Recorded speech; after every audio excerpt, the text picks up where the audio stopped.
As a CEO of a software company and a father of two, I struggle to find the time to be creative. But this story I felt an insatiable craving to share.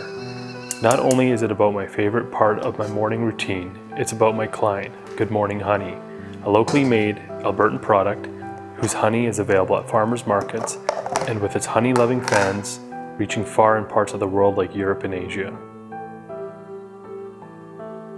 So sipping my morning coffee with a spoon of sweetness, I decided to pack my camera gear and head out to one of the beehives just west of Edmonton.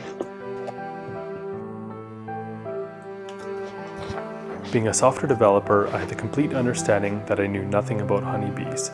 One of the best things I like about storytelling is that I get to learn about an industry that I would otherwise have no access to.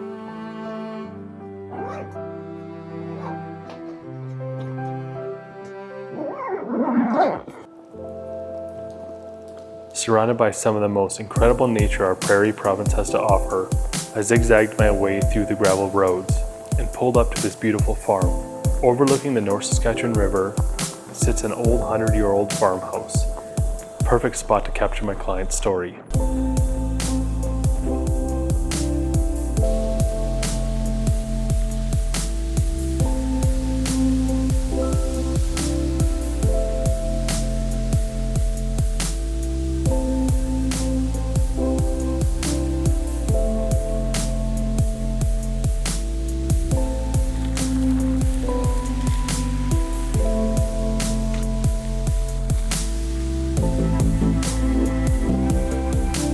So Richard, why was it important for you to take Good Morning Honey online? I think online is a place you have to be. In the old days, you could just be on the store shelf and that was good enough. But now you need to be where people's eyes are. They're always on their phones or on their computers, sitting on their couch, being a passenger in a car, looking at the phone. You have a direct connection to your customer through your website on your phone. See? So you have a mobile-friendly website here. Yeah. Obviously, I built it for him. Yeah. So, but it's been, to have it mobile friendly like this. It accommodates people when they're on the go, maybe when they're picking up their kids, or when they're, when they're not at home on their desktop computer. But at least they can, view your honey products and order your honey products on the phone, right? Yeah, exactly. We're at farmers markets and on store shelves. It's great to see your customers one-on-one, but when you're not there the rest of the day or rest of the week, it's nice to have a platform where they can go and they can see your product and order something, and it also opens you not only to your local community but to the entire world. All right, Richard, enough about us. Tell me about you and how you got started with Good Morning Honey.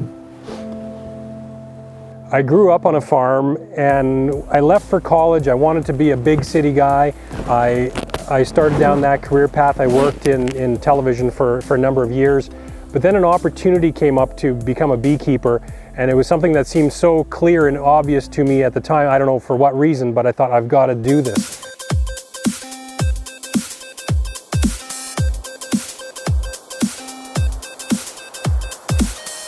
I don't know if I chose beekeeping or if beekeeping chose me. I met a person who was retiring from the profession and talked me into becoming a beekeeper. So I left my career of 20 years in journalism and decided to throw all my eggs in one basket and become a professional beekeeper.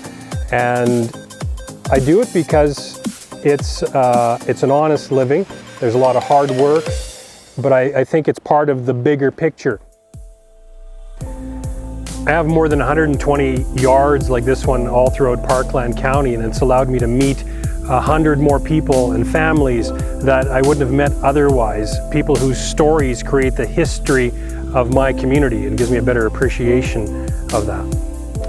So Richard said it, goodmorninghoney.com. You can see all his products there. I built the website, but before I did get a chance to work with him, I was a big fan of his products. I was a big fan of his honey products. So it actually it was extra special for my team and I.